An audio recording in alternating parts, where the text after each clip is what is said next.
如果你問一名抗戰老兵，國軍最威風的是哪一年，他能給出很多答案。但你要問國軍抗戰最絕望的是哪一年，他的回答一定是1942年。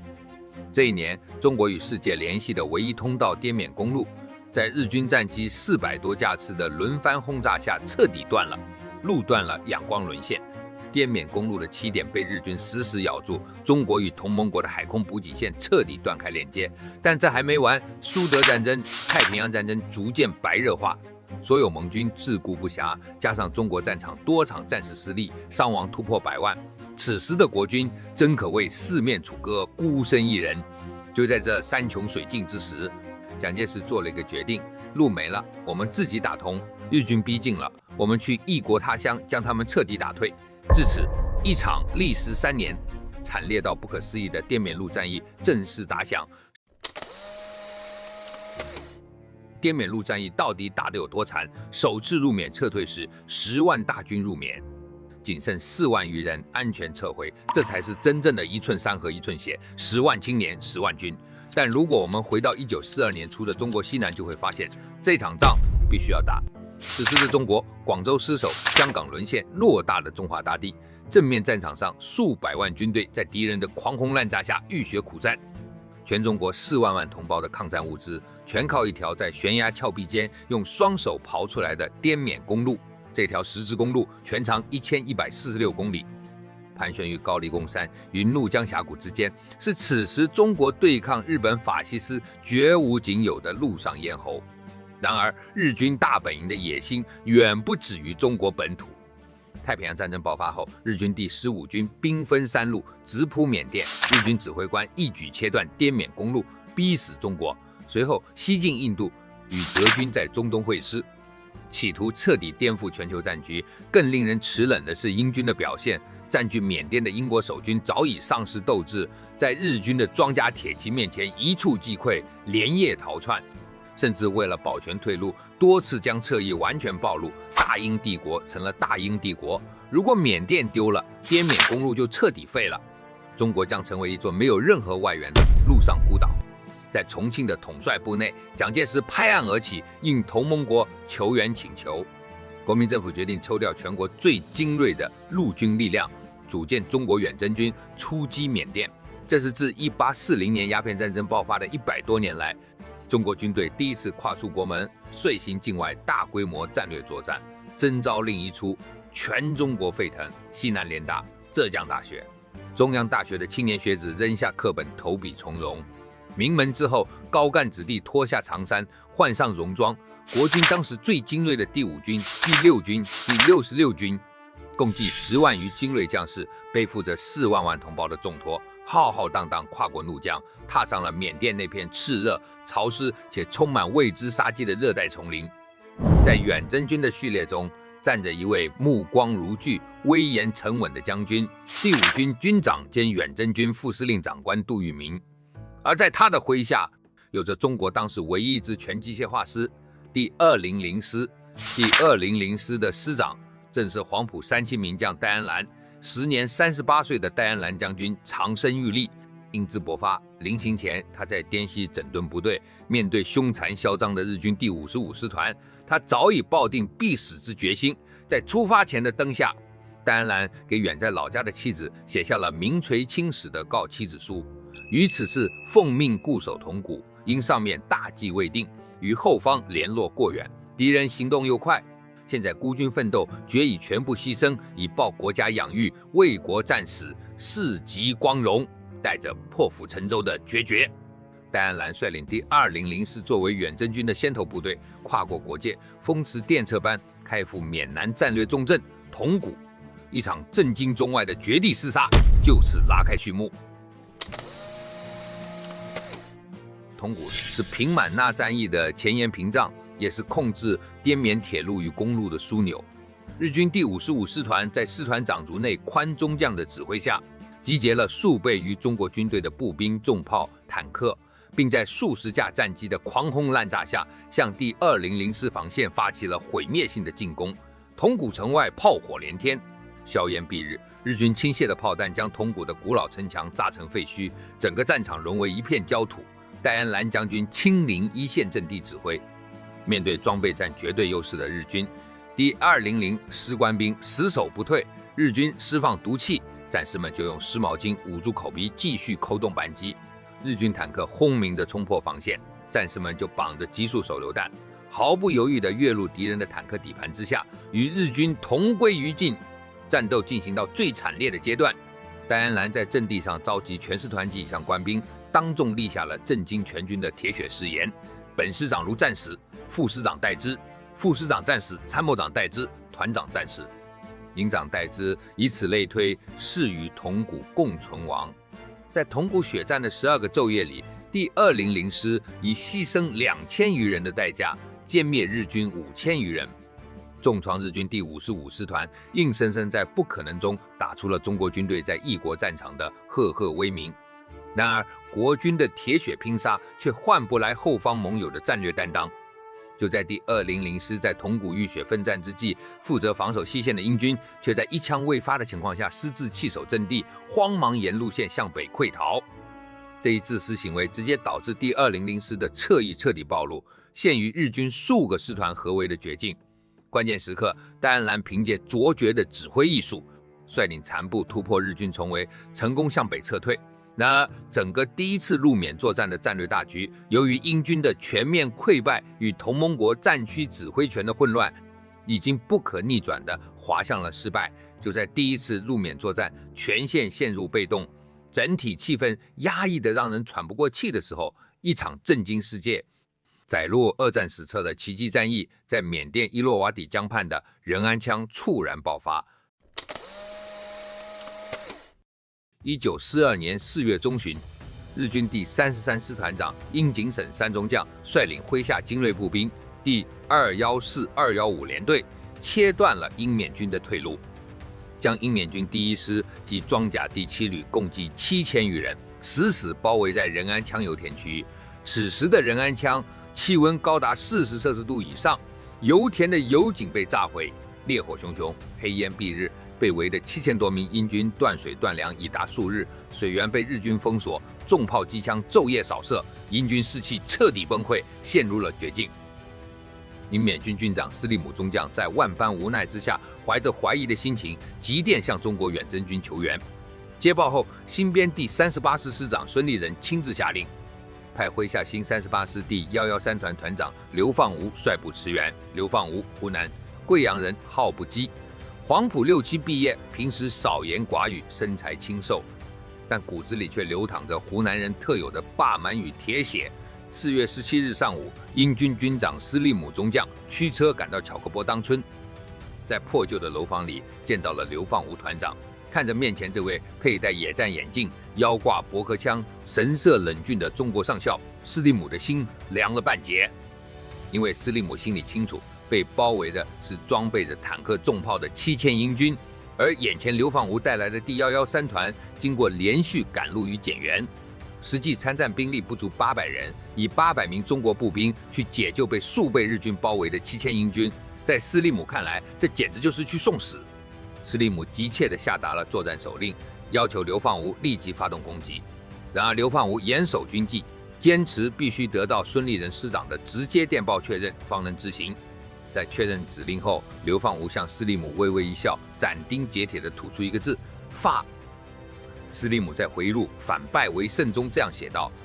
只有優秀幹練的軍人，才能在槍林彈雨中面無懼色，露齒而笑。那一刻，我知道這支中國軍隊不一樣。1942年4月18日拂曉，仁安羌解圍戰轟然打響。劉放吾團長指揮第113團，在英軍少數戰車的掩護下，向守衛平牆河北岸的日軍高岩大隊發起猛烈攻擊。日軍第33師團自日本仙台編成以來，橫掃中國內地與東南亞，驕橫狂妄到了極點。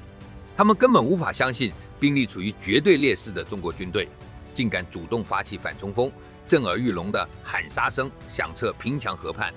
113團官兵懷着必死之決心，頂着日軍飛機大炮的狂轟濫炸，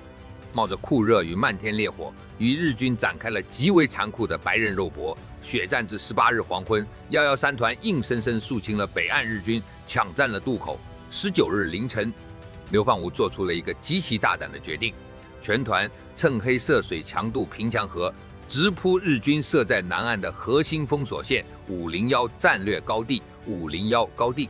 是控制整個仁安羌油田的命脈。日軍發現中國軍隊渡河後，瘋狂調集山炮、機關槍向河面掃射，並派出大批戰機輪番俯衝轟炸，水流被鮮血染紅。戰士們前赴後繼衝上南岸後，113團官兵與日軍在501高地及周邊小山頭上展開了數次反覆拉鋸，陣地丟了再奪回來，子彈打光了就用刺刀拼，刺刀折斷了就用石頭砸，用牙齒咬。劉放武團長親臨一線指揮，透過電話網向各營連長官怒吼：弟兄們，我們身後是國威，眼前是倭寇，今天就是全團拼光了，也得給我把高地奪下來。第一營營長張琦身先士卒，率部向501高地發起致命衝鋒，不幸被敌機彈雨擊中，壯烈犧牲。營長的犧牲徹底激怒了全營將士，戰士們紅着眼狂呼復仇。最終在下午1時許，一舉拔掉了日軍設在501高地的核心堡壘。下午3時，113團攻入日軍最後一道封鎖線敦貢村。日軍第33師團被這支中國鐵軍徹底打懵了。他們做夢也沒想到，中國軍隊的戰鬥力竟如此強悍，陣腳大亂之下竟潰不成軍，紛紛向南部潰逃。被圍困多日、奄奄一息的7000多名英軍官兵，得救了500多名被俘的英美記者、傳教士和平民，得救了。被日軍搶走的100多輛汽車、幾百匹馬匹及大批物資輜重，被113團完璧歸趙。當被救出的英軍官兵從油田陣地上湧出時，看到這群滿身血污、衣衫破爛，甚至光着腳卻眼神堅毅如鐵的中國士兵時，無數英國老兵當場失聲痛哭，紛紛跪倒在地，高呼“中國萬歲”！中國軍隊萬歲！在這場堪稱奇蹟的解圍戰中，劉放吾團長率800餘名中國健兒擊潰數倍於己的日軍精銳，擊斃日軍數百人，締造了震驚中外的仁安羌大捷。戰後，蔣中正委員長親筆擬電，嘉獎劉放吾，授予6等雲輝勳章。孫立人榮獲英國國王頒發的大英帝國司令勳章及美國豐功勳章。然而，由於種種複雜的歷史原因，劉放吾將軍的赫赫功勳在很長一段時間內竟隱沒於歲月風塵之中。直到半個世紀後的1992年，英國前首相瑪格麗特·撒切爾夫人訪問美國時，特別會見了年逾90的劉老將軍。這位鐵娘子握着劉將軍的手，深情地致謝：“我代表英國政府和人民，感謝你當年在仁安羌救了我們7000名英國士兵的性命。遺憾的是，仁安羌大捷的輝煌未能改變第一次入緬作戰整體潰敗的宿命。隨着緬東重鎮臘戌的失守，日軍第56師團以極其強悍的迂回包抄戰術，切斷了中國遠征軍回國的後路。1942年5月。遠征軍主力陷於絕境，在戰略去向的決策上，同盟國戰區參謀長美軍將軍史迪威極力主張遠征軍撤往印度，而遠征軍副總指揮杜聿明將軍在恪守國內統帥部指令的原則下，做出了一個悲壯而殘酷的決定，拒絕撤往印度，率領第5軍主力穿越印緬邊境的原始森林野人山，打回雲南。這一決定拉開了中國遠征軍歷史上最慘烈、最黑暗的一頁。兵敗野人山，魂斷會通橋。野人山是一片綿延數百里，從未有人類文明觸及的瘴癘絕域。這裡古木參天，暴雨如注，空氣中彌漫着有毒的瘴氣，地表布滿了毒蛇，巨馬黃爽。在沒有補給、沒有地圖、沒有道路的困境下，數萬遠征軍官兵徒步闖入了這座活人墓。在撤退的隊伍中，第200師負責掩護主力突圍。1942年5月18日，在緬甸克欽邦毛邦村附近，第200師突遇日軍伏擊，師長戴安瀾將軍親臨一線指揮衝鋒，不幸被日軍機槍彈片擊中胸腹部，血流如注。在缺乏醫藥的熱帶雨林裡，戴安瀾將軍的傷口嚴重感染潰爛，高燒不退。1942年5月26日，雨水沖刷着漆黑的叢林，擔架上的戴安瀾將軍呼吸微弱，他知道自己時日無多，艱難地叫來參謀人員，讓人幫他整理好殘破卻整潔的軍裝，扶他面向北面，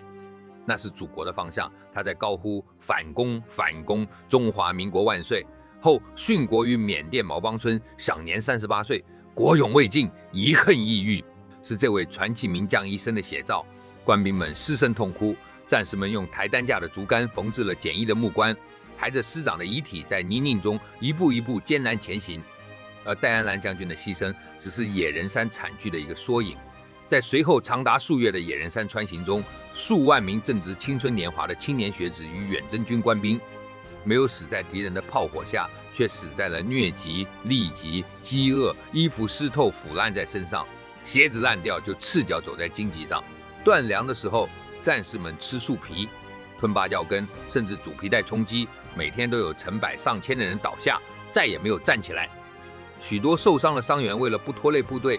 在樹林裡拉響了最後一枚手榴彈。有些戰士走着走着，靠在樹幹上就停止了呼吸。第一次入緬作戰，遠征軍出國10萬人，最終僅存4萬餘人返回國內或抵達印度，其中死於戰場的僅1萬餘人，而死於野人山大撤退的高達近3萬人。野人山成了無數中國家庭永難撫平的創傷。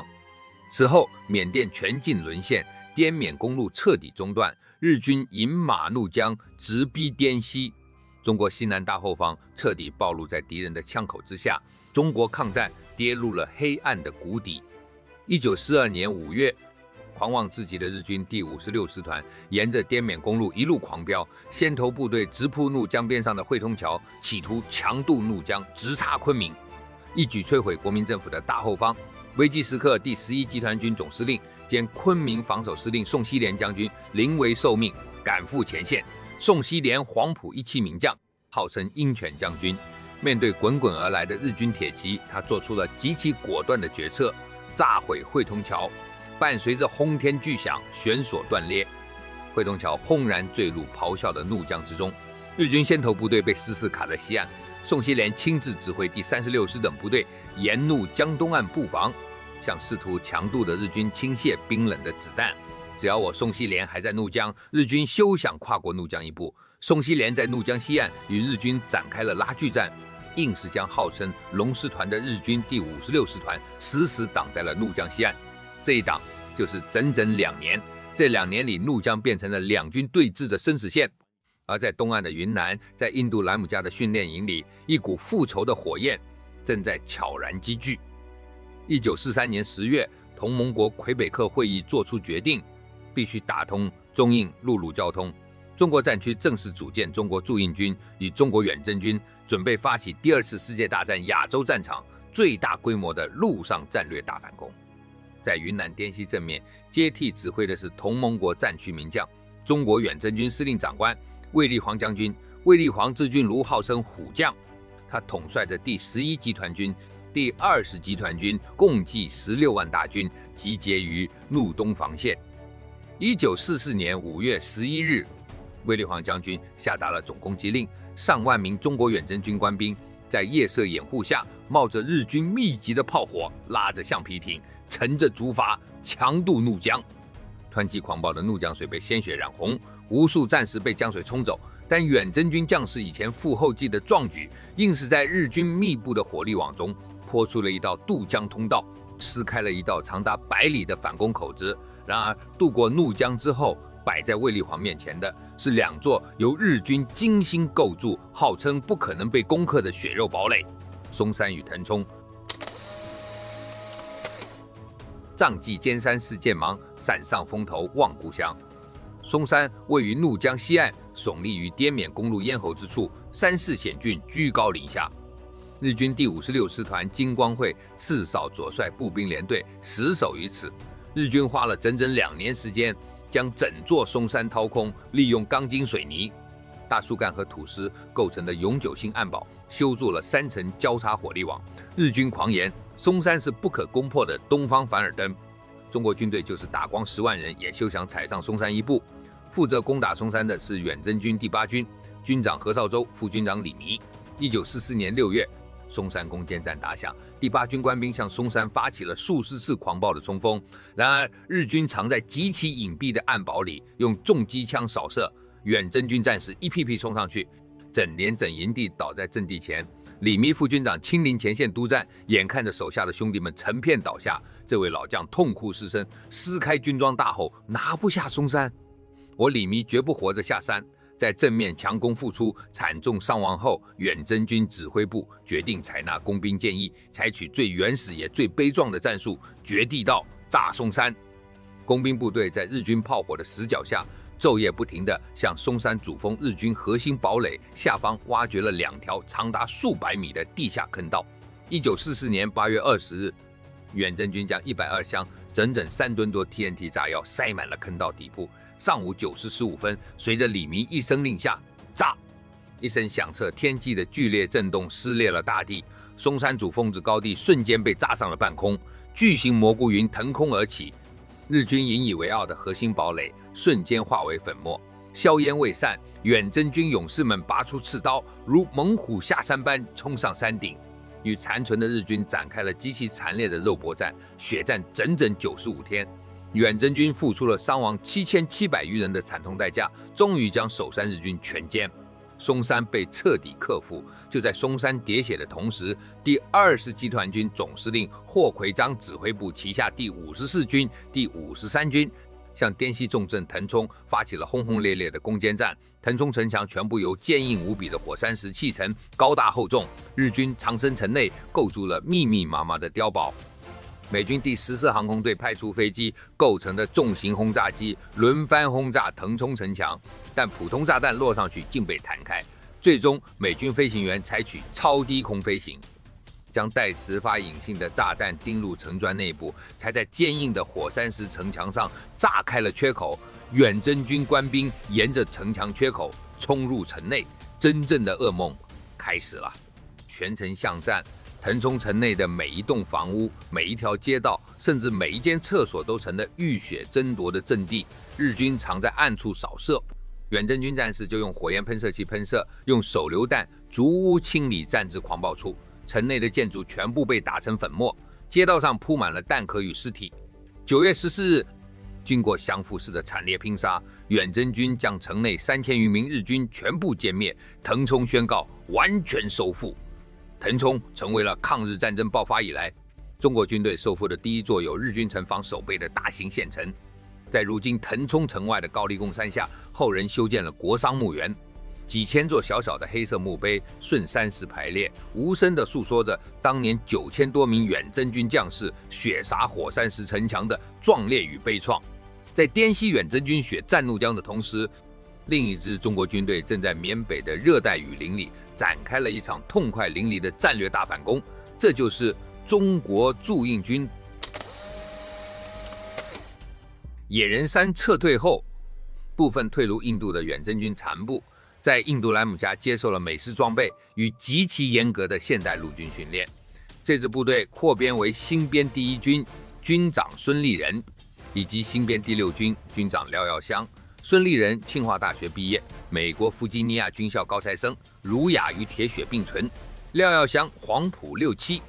法國聖謝爾軍校高材生，作戰機、治國感，2位受過高等軍事教育的年輕將領，率領着這支全美式裝備、滿懷國仇家恨的中國精銳，殺回了緬北。他們面對的第一個對手，正是當年在南京犯下滔天罪行的日軍王牌第18師團橘兵團南京的血債。今天在緬北必須血償。1943年10月，反攻拉開序幕，廖耀湘率領新22師殺入呼康河谷。在著名的瓦魯班戰役中，廖耀湘指揮駐印軍戰車營，以鋼鐵洪流之勢猛衝日軍陣地，大履帶轟鳴着碾過日軍的堑壕，機關炮掃射着逃跑的敵兵。中國坦克直接衝破了日軍第18師團司令部，日軍師團長田中信一中將在衛隊的掩護下狼狽逃跑。連第18師團的大印都被中國軍隊當場繳獲，這是中國裝甲部隊在2戰戰場上最輝煌的殲滅戰之一。與此同時，孫立人率領新38師在孟關、孟拱河谷一路狂飆突進，連續連克日軍據點。1944年5月，戰局迎來最高潮，密支那奇襲戰。密支那是緬北最重要的戰略樞紐，擁有大型機場，日軍在此經營多年，防守嚴密。中美聯合突擊隊在夜色掩護下，徒步穿過無人能通行的原始密林，出其不意的神兵天將一舉佔領了密支那機場。日軍守將水上原長少將死守城池。駐印軍與日軍在密支那城內展開了長達2個多月的激烈攻堅戰。士兵們在泥濘的戰壕裡摸爬滾打，在暴雨和炮火中與日軍逐屋爭奪。1944年8月5日，密支那徹底攻克，日軍守將水上原長少將在絕望中開槍自盡。密支那大捷後，中國駐印軍乘勝南下，攻巴莫、克南坎，打得日軍在緬北聞風喪膽。1945年1月27日，從印度方向一路橫掃緬北殺過來的中國駐印軍，與從雲南方向強渡怒江，攻克松山騰衝打過來的中國遠征軍，在緬甸芒有勝利會師，2支軍隊的戰車轟鳴着靠攏，青天白日旗與軍旗在風中烈烈作響。孫立人與滇西遠征軍的將軍們走下指揮車，在異國的土地上緊緊擁抱在一起。那一刻，全場數萬名中國官兵爆發出了震耳欲聾、響徹雲霄的歡呼聲。許多從野人山大撤退中死裡逃生又一路打回來的老兵抱在一起失聲痛哭。這一刻，距離滇緬公路被切斷已經過去了整整3年。中國軍隊用自己的槍，用自己的鮮血，硬生生在日軍佔領區打通了連通中國與世界的生命線——中印公路，積壓在中國人心中整整3年的屈辱、悲愴與絕望，在這一刻化作了無盡的豪情與勝利的淚水。1945年3月8日，駐印軍攻克緬北重鎮臘樹。3月27日，殘餘日軍被徹底趕出緬北。歷時3年的滇緬路戰役宣告徹底全勝。3年滇緬路戰役到底意味着什麼？這是中國抗日戰爭正面戰場上唯一一次由中國軍隊發起並取得徹底勝利的大規模戰略大反攻。在這片異國與邊疆的土地上，中國軍隊共計殲滅日軍精銳 4.9 萬餘人，重創日軍第18、56、33師團，徹底收復滇西失地 8.3 萬平方公里，打通了連通國際的陸上生命線。然而，在這輝煌勝果的背後，是中國軍隊付出了令人心碎的代價。近10萬名中國遠征軍將士將年輕的生命永遠留在了異國的荒山血海之中。戴安瀾將軍犧牲了，年僅38歲，張其營長；顧繼常連長犧牲了，犧牲在仁安羌的烈日下，還有無數甚至連名字都沒能留下的青年學子、遠征軍士兵，他們的骨灰散落在野人山，散落在松山，散落在密支那與騰衝。2013年1月15日，經過多方努力，在緬甸仁安羌戰役中壯烈犧牲的202名國軍陣亡將士靈位，被鄭重迎回國內，入仕南越忠烈祠，離家71載，離家時正值青春少年，歸來已是英靈忠魂。今天，當你走在滇西高黎貢山的懸崖峭壁邊，當你聽到怒江大橋下咆哮奔騰的江水聲，當你在騰衝國殤墓園裡看着那一排排無聲挺立的黑色墓碑，你依然能聽到國軍那聲穿透80年歷史滄桑、震徹寰宇的悲壯吶喊：一寸山河一寸血，10萬青年10萬軍。各位觀眾，看完滇緬路戰役全過程，你認為我們最後能打贏，靠的是盟軍精銳裝備的協助，還是國軍將領和士兵悍不畏死的勇猛？歡迎在評論區留下你的看法。本期視頻到這裡就結束了，別忘了點讚關注，我們下期見。